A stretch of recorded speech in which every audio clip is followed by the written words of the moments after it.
a food bank in East London. One that on the surface looks like any of the thousands running across the UK. But this one is different. It caters solely to people with no recourse to public funds, a visa condition that means they have no access to the welfare state. And absent that safety net, the cost of living crisis looms even larger.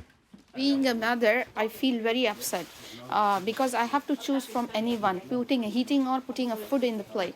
So I have to put a heating on and compromise the meal. Instead of giving him 3 meals a day, we need to compromise for a 1 snack and a 1 meal or 2 meals. CEO Elias tells me the use of his service has more than doubled in the last few months alone. It's heartbreaking. They don't get any help from the government. They're on their own, and many of them, they are working. Many of them have 2 jobs, but even then, they're not able to afford, the normal day-to-day expenses. It's estimated that there are around 1.5 million people living in the UK with no recourse to public funds. It means no access to vital benefits like universal credit, child benefit, and some cost of living support schemes.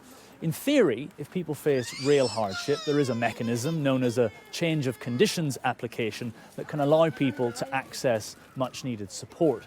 But that process can take time, a luxury that many simply don't have. People like this young mother, who spoke to me only on condition of anonymity. She and her daughter recently became homeless whilst awaiting a change of conditions decision. Her daughter is a British citizen, but as child benefit is claimed by the parent, not the child, she is ineligible. It makes you feel like almost useless, like you can't provide for your child. You kind of have nowhere to turn to. You call different organisations for help, and it all comes down to you need a change of condition, but you can't get the help you need right away. And getting a change of condition is not something that happens overnight. One organisation that helps people in similar situations says the system needs to change. The average amount of time the application takes to decide is 6 weeks, which is a huge amount of time for somebody to be waiting. But we've seen applications take months and even over a year to decide.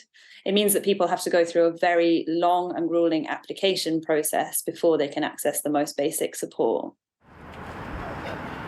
We put some of these concerns to the Home Office. They told us the provision of no recourse to public funds has been upheld by successive governments and maintains that those coming to the UK should do so on a basis that prevents burdens on the taxpayer. Good. So far, the government has resisted calls from charities and from a cross-party committee of MPs for reform. Until those calls are heeded, people with no recourse to public funds will continue to feel left out in the cold. Matthew Thompson, Sky News.